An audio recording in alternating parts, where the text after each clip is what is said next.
5년을 사귄 남자친구에게 출장 전날 믿기 힘든 환승 이별을 통보받은 그녀. 충격과 슬픔을 정리할 틈도 없이 떠난 아시아 투어에서 그녀는 시련보다 더 깊은 상처와 마주하게 되는데요. 과연 그곳에서 무슨 일이 있었던 걸까요? 그리고 그녀의 아픈 마음은 치유될 수 있을까요? 오늘의 감동 사연 지금 시작합니다. 안녕하세요. 저는 사라 존슨입니다. 할리우드에서 영화 홍보 일을 하는 28살 직장인이죠. 그날은 제 인생에서 가장 최악의 하루였어요. 내일이면 중국과 한국으로 떠나는 아시아 투어 일정이었습니다. 우리 회사 최고 흥행작의 해외 홍보를 맡게 된 거죠. 사실 엄청난 기회였어요. 5년째 이 일을 해왔지만 이렇게 큰 프로젝트를 단독으로 맡은 건 처음이었거든요. 짐을 싸며 설레던 그 순간 핸드폰이 울렸습니다. 나야, 마이클. 5년을 사귄 남자친구 목소리였어요. 그런데 뭔가 이상했습니다. 평소와 달리 차가웠거든요. 사라. 사실 할 말이 있어. 그 순간 가슴이 싸늘해졌어요. 여자의 직감이라고 해야 할까요? 좋지 않은 말이 나올 거라는 걸 느꼈습니다. 회사 동료와 6개월째 만나고 있어. 우리, 그만하자. 그 말을 듣는 순간 세상이 무너지는 것 같았어요. 5년이라는 시간이 한순간에 의미 없어졌죠. 그것도 내가 해외 출장을 떠나기 하루 전에요. 6개월이나? 그럼 지난 크리스마스에 반지 얘기할 때도 미안해. 정말 미안해. 전화를 끊고 나서 한참을 멍하니 앉아 있었습니다. 눈물이 나오지도 않았어요. 그냥 허탈했죠. 짐 가방을 보니 마이클과 함께 찍은 사진들이 보였어요. 하나하나 꺼내며 쓰레기통에 던졌습니다. 그래, 사랑도 끝났고 이제 일만 하자. 거울을 보니 퉁퉁 부은 눈과 창백한 얼굴이 보였어요. 하지만 포기할 수는 없었습니다. 이 프로젝트는 제 커리어에 너무 중요했거든요. 마이클 때문에 망칠 수는 없었어요. 새벽 3시까지 울다가 아침 6시 알람이 울렸습니다. 공항으로 가야 할 시간이었죠. 화장으로 부은 눈을 가리고 최대한 프로페셔널하게 보이려고 노력했어요. 공항 가는 택시 안에서 생각했습니다. 아시아 투어라는 책임 앞에 감정을 누르고 최선을 다해보자.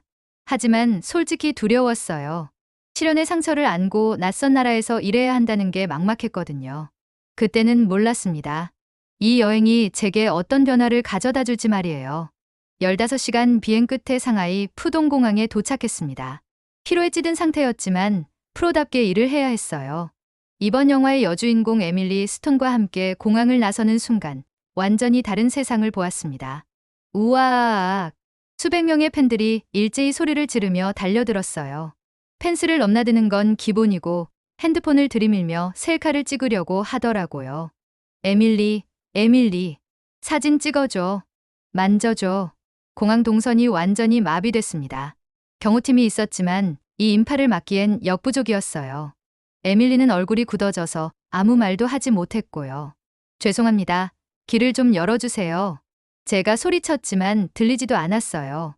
오히려 더 몰려들었죠. 어떤 팬은 에밀리의 옷을 잡아당기기까지 했습니다. 이렇게 하면 안 되죠. 하지만 소용없었어요. 통제가 전혀 안 됐거든요. 30분이 넘게 걸려서야 겨우 차에 탈 수 있었습니다. 차 안에서 에밀리가 말했어요. 사라, 이게 정상이야? 나 진짜 무서웠어. 저도 정신적으로 탈진 상태였습니다. 이런 혼돈은 처음 겪어봤거든요. 에밀리, 괜찮을 거예요. 내일 기자회견은 더 체계적으로 준비하겠습니다. 하지만 속으로는 걱정이 가득했어요. 이게 세계 2위 시장이라는 중국? 혼돈 그 자체잖아. 호텔에 도착해서도 로비에 팬들이 몰려 있었어요. 보안이 허술했죠. 에밀리는 더 이상 참지 못하고 화를 냈습니다. 사라, 이런 식으로 일정을 진행할 수 없어. 내 안전이 보장이 안 돼. 에밀리, 죄송해요. 내일부터는 더 철저히 준비하겠습니다. 그날 밤 호텔 방에서 혼자 앉아 있으니 마이클 생각이 또 났어요. 일이 이렇게 꼬이니까 더 우울해졌죠. 시연도 당하고 일도 이렇게 망칠 수는 없어. 다음날 일정표를 다시 점검했습니다. 기자회견, 팬미팅, 라디오 인터뷰까지 빼곡했어요. 하지만 현지 스태프들과 소통이 잘 안 됐습니다. 영어를 못하는 건 둘째 치고 계획이 자꾸 바뀌더라고요. 내일 오전 스케줄이 30분 앞당겨졌어요. 그럼 호텔 체크아웃 시간을 조정해야 하는데요? 그건 모르겠어요. 위에서 그렇게 하래요. 이런 식으로 소통이 안 되니까 스트레스가 이만저만이 아니었어요. 그 순간 깨달았습니다. 앞으로 며칠 더 이런 상황이 계속될 거라는 걸 말이에요. 과연 이 투어를 무사히 마칠 수 있을까 싶었죠. 새벽 2시가 되어서야 잠자리에 들었지만 마음은 편하지 않았습니다. 드디어 기자회견 날이었습니다. 상하이 시내 호텔 컨벤션홀에 수백 명의 기자들이 몰려들었어요. 에밀리는 긴장한 기색이 역력했습니다. 어제 공항에서의 일 때문에 예민해져 있었거든요. 사라, 오늘은 정말 조심스럽게 진행해줘. 걱정 마세요. 질문 리스트도 미리 받았고 통역사도 경력 있는 분이래요. 하지만 제 예상은 완전히 빗나갔습니다. 질문이 시작되자마자 분위기가 이상해졌어요. 한 기자가 일어나서 이렇게 물었습니다. 에밀리 씨, 솔직히 말해주세요. 한국, 중국, 일본 중에서 어느 나라가 제일 좋나요? 완전히 정치적인 함정 질문이었죠. 에밀리는 당황했지만 프로답게 대답했어요. 모든 나라가 각각 특별하고 아름다운 문화를 가지고 있어요. 저는 모든 팬들을 사랑합니다. 그런데 통역사가 뭐라고 번역했는지 아세요? 중국이 가장 최고라고 생각해요. 순간 제 귀를 의심했습니다. 에밀리도 어리둥절한 표정을 지었어요. 관중들은 박수를 치고 환호했죠. 잠깐요. 통역이 잘못된 것 같은데요. 제가 급히 개입했지만 통역사는 모른 척했어요. 맞게 번역했습니다. 기자들은 계속해서 이상한 질문을 쏟아냈습니다. 중국 영화와 할리우드 영화 중 뭐가 더 좋아요? 중국 팬들이 다른 나라 팬들보다 더 열정적이죠. 이 영화가 중국에서 흥행하려면 뭘 바꿔야 할까요? 매번 에밀리가 외교적으로 답변해도 통역사는 자기 마음대로 각색해서 번역했어요. 제가 중국어를 못하니까 확인할 방법도 없었고요. 30분이 지나자 에밀리는 완전히 지쳐 있었습니다. 얼굴이 창백해졌어요. 질문이 너무 많네요. 이제 마무리했으면 좋겠어요. 하지만 기자회견은 끝나지 않았습니다. 바로 이어서 13개 매체와 개별 인터뷰를 해야 했거든요. 사라, 언제까지 해야 해? 나 정말 힘들어. 조금만 더 참아줘요. 마지막 인터뷰예요. 하지만 마지막이 아니었어요. 인터뷰가 끝날 때마다 새로운 매체가 기다리고 있었죠. 오후 7시가 되어서야 모든 일정이 끝났습니다. 에밀리는 완전히 탈진 상태였어요. 사라, 나 더 이상 못하겠어. 한국에서도 이런 식이면 어떻게 해? 저도 손이 떨렸습니다. 분노와 무력감이 동시에 밀려왔어요. 한국도 같은 아시아니까 여기와 별반 다를 게 없겠지. 그때는 정말 절망적이었습니다. 아직 절반밖에 안 왔는데 이미 한계에 다다른 기분이었거든요. 호텔로 돌아가는 차 안에서 에밀리가 말했어요. 사라, 한국에서는 정말 다르길 바라. 이런 식으로는 더 이상 못하겠어. 저도 마음속으로 간절히 빌었습니다. 제 커리어가 걸린 문제였으니까요. 중국에서의 악몽 같은 3일을 뒤로하고 드디어 한국행 비행기에 올랐습니다. 에밀리, 한국에서는 좀 나을 거예요. 제발 그러길. 속으로 간절히 빌었지만 솔직히 기대는 안 했어요. 같은 아시아 문화니까 비슷할 거라고 생각했거든요. 2시간 30분 후 인천국제공항에 도착했습니다. 게이트를 나서는 순간 또다시 수백 명의 팬들이 기다리고 있었어요. 에밀리는 순간 어깨가 움츠러들었습니다. 중국에서의 트라우마가 떠올랐거든요. 하지만 뭔가 달랐어요. 팬들의 환호성이 들렸지만 중국처럼 귀를 찢는 듯한 소음이 아니었습니다. 진정한 사랑에서 우러나오는 따뜻한 목소리였죠. 더 놀라운 건 질서였습니다. 펜스를 넘나드는 사람이 한 명도 없었어요. 모든 팬들이 지정된 구역에서 거리를 유지하며 응원하고 있었죠. 에밀리의 표정이 서서히 밝아지는 게 보였어요. 공항 직원이 우아하게 다가왔습니다. 30대 초반으로 보이는 여성이었는데 차분하고 전문적인 분위기였어요. 안녕하세요, 에밀리 스톤 씨. 저는 김소영입니다.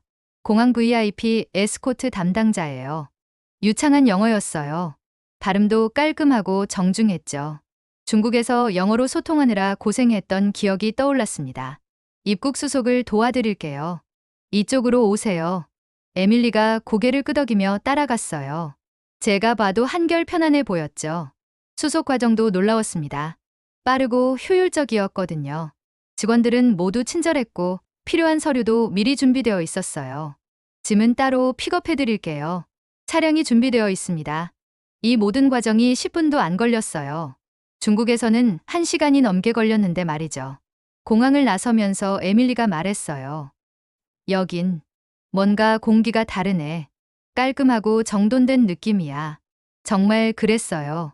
공항 전체가 깨끗하고 체계적이었죠. 안내 표지판도 영어로 잘 되어 있고 와이파이도 쉽게 연결됐어요. 차량으로 이동하는 동안 김소영 씨가 설명해 줬어요. 내일 일정은 오전 10시 기자회견, 오후 2시 팬미팅입니다. 궁금한 점 있으시면 언제든 연락 주세요. 질문 리스트도 미리 받을 수 있나요? 물론이죠. 이미 메일로 보내드렸어요. 검토해보시고 수정 요청 있으시면 말씀해 주세요. 체계적이었어요. 모든 게 미리 준비되어 있었죠.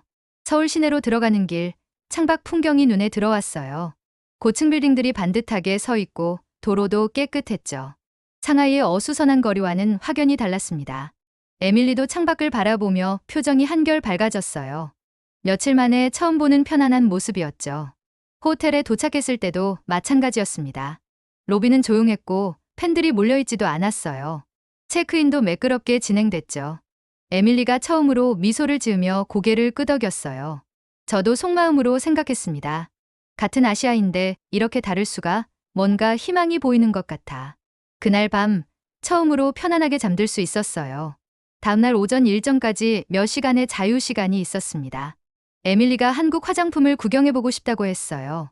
중국에서 받은 스트레스를 풀고 싶어 했죠. 명동거리에 발을 내딛는 순간 또 다른 세계가 펼쳐졌습니다. 거리가 깨끗하고 정돈되어 있었어요. 상하이의 어수선함과는 정반대였죠. 올리브영이라는 화장품 매장에 들어갔습니다. 매장 내부는 환하고 체계적으로 진열되어 있었어요. 직원이 자연스럽게 다가왔습니다. 안녕하세요. 도움이 필요하시면 언제든 말씀해 주세요. 20대 초반으로 보이는 여직원이었는데 영어로 정중하게 인사했어요. 억지스럽지 않고 자연스러웠죠. 에밀리가 관심을 보이자 직원이 설명을 시작했습니다. 스카크림은 민감한 피부를 진정시켜주는 효과가 있어요. 외국분들께도 인기가 많습니다. 한방 앰플도 보여줬어요. 인삼과 전통약재로 만든 제품이라고 했죠. 설명하는 모습이 마치 자신의 가족에게 좋은 제품을 추천하는 것 같았어요. 그 순간이었습니다. 몇 명의 젊은 여성들이 에밀리를 알아봤어요. 제 심장이 쿵 떨어졌습니다. 또 중국 같은 상황이 벌어질까봐 말이에요. 하지만 놀라운 일이 일어났습니다. 팬들은 에밀리를 발견하고도 다가오지 않았어요. 대신 멀리서 조용히 미소만 보냈죠. 누군가는 작은 손짓으로 인사를 건넸고 어떤 이는 고개만 살짝 숙여 예의를 표했어요. 에밀리의 얼굴에 놀라움이 스쳐갔습니다. 며칠 만에 처음으로 편안한 표정을 지었어요. 방해받지 않고 자유롭게 쇼핑할 수 있다는 게 믿기지 않는 듯했죠. 한 팬은 멀리서 핸드폰으로 사진을 찍더니 에밀리에게 괜찮냐는 듯 눈빛으로 물어봤어요. 에밀리가 고개를 끄덕이자 조용히 몇 장 찍고는 바로 자리를 떠났습니다. 그 모든 과정이 조용하고 품위 있게 이루어졌어요. 마치 서로를 존중하는 무언의 약속이 있는 것 같았죠. 화장품을 고르는 동안 에밀리의 어깨가 점점 펴지는 게 보였어요. 긴장이 풀리고 있었거든요. 며칠 만에 처음으로 평범한 사람처럼 쇼핑을 즐기고 있었습니다. 계산을 할 때 직원이 작은 선물 세트를 건넸어요. 서비스예요. 한국 방문을 환영합니다. 억지스럽지 않은 진심 어린 미소였어요. 매장을 나서면서 에밀리가 제게 속삭였습니다. 여기선 나도 그냥 사람 같아. 그 말을 듣는 순간 제 가슴이 뭉클해졌어요. 중국에서 시달렸던 에밀리의 모습과 너무 대조적이었거든요. 거리를 걸으며 저도 마음이 한결 가벼워졌습니다. 마이클에 대한 생각도 잠시 멈췄어요. 이 조용하고 따뜻한 분위기가 제 마음까지 달래주는 것 같았죠. 한국은 저를 숨 쉬게 해주고 있었습니다. 오후 일정을 마치고 저녁 시간이 되었습니다. 현지 스태프가 추천한 종로의 한정식집으로 향했어요. 골목 안쪽에 자리한 아담한 식당이었습니다. 문을 열고 들어서자 은은한 전통 음악이 흘러나왔어요. 한옥을 개조한 듯한 내부는 따뜻하면서도 고급스러웠죠. 중국 레스토랑의 시끄러운 분위기와는 완전히 달랐습니다. 40대 중반으로 보이는 여사장이 직접 나와 맞았어요. 차분하고 우아한 모습이었죠. 어서 오세요. 준비해둔 자리로 안내해 드릴게요. 한복을 현대적으로 변형한 듯한 옷을 입고 있었는데 고급스러우면서도 자연스러웠어요. 테이블에 앉아 하나둘씩 작은 그릇들이 놓이기 시작했습니다. 각각의 그릇이 예술품처럼 정성스럽게 차려져 있었어요. 중국에서 먹었던 기름진 음식들과는 완전히 다른 세계였죠. 여사장이 음식을 설명하는 모습에서 특별함을 느꼈어요. 단순히 메뉴를 소개하는 게 아니라 마치 자신의 가족에게 정성껏 차린 밥상을 대접하는 것 같았거든요. 이 음식들은 제가 새벽부터 준비했어요. 손님들이 건강하셨으면 하는 마음으로요. 그 말을 들으며 가슴이 뭉클해졌습니다. 언제 마지막으로 누군가가 제 건강을 걱정해준 게 언제였을까 싶었거든요. 마이클은 늘 자신의 일에만 바빴었는데 말이에요. 에밀리가 젓가락질에 서투르자 여사장이 자연스럽게 다가왔어요. 포크를 가져다 주면서도 창피하지 않게 배려해줬죠. 오히려 에밀리가 젓가락에 도전해보고 싶어 하자 옆에서 조용히 격려해줬어요. 그 순간 에밀리의 얼굴에 미소가 번졌습니다. 며칠 만에 처음 보는 자연스러운 웃음이었어요. 중국에서는 항상 긴장해 있었는데 여기서는 실수해도 괜찮다는 분위기였거든요. 첫 입을 베어물자 놀라웠어요. 깔끔하면서도 깊은 맛이 입 안가득 퍼졌거든요. 그런데 맛보다 더 놀라운 건 마음이었어요. 각 음식 하나하나에서 정성이 느껴졌거든요. 이건 그냥 음식이 아니야. 누군가의 마음이 담겨 있어. 여사장이 중간중간 물을 채워주고 부족한 반찬을 가져다주는 모습도 자연스러웠어요. 과하지 않으면서도 세심한 배려였죠. 마치 오랜 친구를 대접하는 것 같았어요. 식사 내내 에밀리와 저는 거의 말을 하지 않았습니다. 하지만 어색하지 않았어요. 오히려 평온했죠. 중국에서 느꼈던 그 답답함이 조금씩 사라지고 있었어요.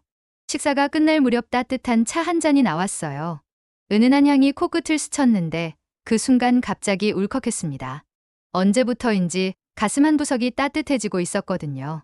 며칠 동안 쌓였던 스트레스와 마이클에 대한 배신감이 조금씩 녹고 있는 것 같았어요.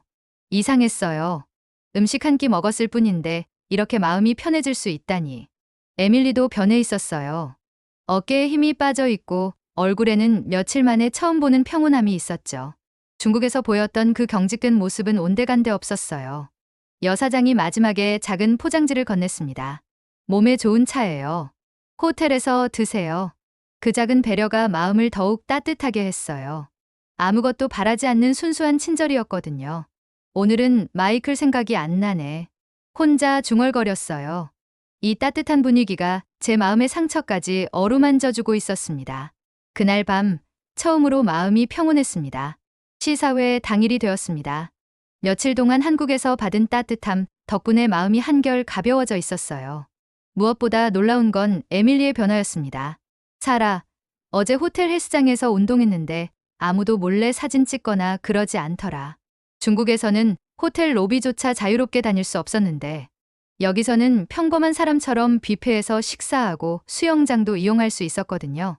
한국 팬들이 배우로서의 에밀리뿐만 아니라 한 인간으로서의 그녀를 존중해주고 있었어요. 극장 앞에 도착했을 때의 광경은 정말 특별했습니다. 수백 명의 팬들이 모여 있었지만 완전히 다른 분위기였어요. 그들이 준비해온 웰컴 플랜카드 하나하나가 예술작품 같았거든요. 한 팬이 직접 만든 캐릭터 굿즈를 내밀었어요. 에밀리의 영화 캐릭터를 손으로 그려서 만든 작은 인형이었는데 디테일이 놀라웠습니다. 몇 시간, 아니 며칠을 걸려 만들었을 것 같았어요. 이거 정말 예뻐요. 에밀리가 그 굿즈를 받으며 감탄했습니다. 그런데 정말 놀라운 일이 일어났어요. 에밀리가 그 팬에게 다가가서 직접 손을 잡았거든요. 두 사람이 눈을 맞추며 대화하는 모습을 보니 가슴이 뭉클해졌어요. 언어는 통하지 않았지만 진심은 전해지고 있었거든요. 중국에서는 단 한 번도 볼 수 없었던 장면이었죠. 에밀리는 한 명 한 명과 악수하며 눈을 맞춰줬어요. 급하게 지나가는 게 아니라 진짜로 그 사람을 보고 있었죠. 팬들의 얼굴에 스쳐가는 감동의 표정이 잊을 수가 없어요. 그때 한 팬이 저에게도 손편지를 건넸습니다. 언니도 고생 많으셨어요. 덕분에 에밀리를 만날 수 있어서 감사해요. 편지를 열어보니 한글과 영어로 정성스럽게 쓰여진 메시지가 있었어요. 제가 어떤 일을 하는지 얼마나 힘들었을지 다 이해하고 있더라고요. 누군가가 제 노고를 알아봐 주다니 눈물이 날 뻔했습니다. 시사회가 시작되고 에밀리가 무대에 올랐을 때가 정말 압권이었어요. 며칠 동안 열심히 연습한 한국어로 인사를 시작했거든요. 안녕하세요. 첫 마디부터 팬들이 환호했어요. 감사합니다. 여러분, 사랑해요. 또박또박 발음하며 말하는 에밀리의 모습에 팬들이 울먹이기 시작했어요. 그 진심이 전해진 거죠. 팬사인 시간에는 더욱 감동적인 순간들이 이어졌습니다. 한 팬이 손편지를 건네자 에밀리가 깊게 고개를 숙이며 말했어요. 고맙습니다. 그 한마디에 그 팬은 눈물을 펑펑 쏟았어요. 자신이 쓴 편지를 에밀리가 정말로 소중히 여긴다는 걸 느낀 거죠. 가장 기억에 남는 건 한 팬과의 대화였어요. 그 팬이 서툰 영어로 말했거든요. 영화 정말 좋아요. 한국에 와주셔서 감사합니다. 그러자 에밀리가 한국어로 대답했어요. 저도. 한국. 너무 좋아요. 문법은 틀렸지만 그 마음이 팬들에게 고스란히 전해졌습니다. 전체 극장이 박수로 터져나갔어요. 행사가 끝나고 차로 이동하는 길, 에밀리가 말했어요. 사라, 나 한국에 좀 더 머물고 싶어. 정말이야. 그 말을 들으며 저도 깨달았습니다. 이곳에서 우리는 단순한 홍보 이벤트가 아니라 진짜 소통을 경험했다는 걸 말이에요. 팬들이 보여준 건 단순한 열정이 아니라 인간에 대한 존중이었어요. 그날 밤 팬이 준 편지를 다시 읽으며 생각했습니다. 마이클은 저를 배신했지만 여기서 만난 사람들은 저에게 진짜 소중함이 뭔지 가르쳐줬어요. LA로 돌아온 지 일주일이 지났습니다. 책상 위에는 한국에서 가져온 작은 기념품들이 놓여 있어요. 팬이 준 손편지, 한정식 집 여사장이 건넨 차, 그리고 명동에서 산 한방 앰플까지. 매일 아침 그 앰플을 바르며 한국에서의 시간을 떠올립니다. 그 따뜻했던 순간들이 아직도 생생해요. 동료 제시카가 제 변화를 가장 먼저 알아챘어요. 사라, 요즘 너 진짜 밝아졌어. 무슨 일 있었어? 한국에서 진짜 따뜻함을 느꼈어. 그 말을 하며 자연스럽게 미소가 지어졌어요. 예전 같으면 마이클 얘기만 나와도 우울해졌는데 이제는 다른 생각들로 가득했거든요. 컴퓨터 화면에는 한국 팬문화 다큐멘터리 기획안이라는 제목의 문서가 열려 있었습니다. 한국에서 경험한 그 특별함을 더 많은 사람들에게 알리고 싶었거든요. 회사 윗선에 이 프로젝트를 제안했을 때 반응이 뜨거웠어요. 에밀리도 적극 지지했죠. 사라가 맞아. 한국 팬들은 정말 특별해. 그들의 이야기를 꼭 담아야 해. 그날 한국에서 받은 편지를 다시 읽어봤습니다. 당신 덕분에 우리가 좋아하는 사람을 만날 수 있어요. 당신도 소중한 사람이에요. 마이클은 저를 버렸지만 한국에서 만난 사람들은 저에게 진짜 소중함이 뭔지 가르쳐줬어요. 그 따뜻한 마음들이 제 상처를 아물게 해줬죠. 책상 위 작은 기념품들을 바라보며 다짐했습니다. 언젠가 다시 그 나라를 방문해서 그때 받은 사랑에 보답하고 싶다고 말이에요. 시련의 상처를 안고 떠난 아시아 투어에서 사라가 발견한 건 한국인들의 따뜻한 마음이었습니다. 질서 있는 팬문화, 진심 어린 배려, 그리고 한 사람 한 사람을 존중하는 문화가 그녀의 마음을 치유해줬죠.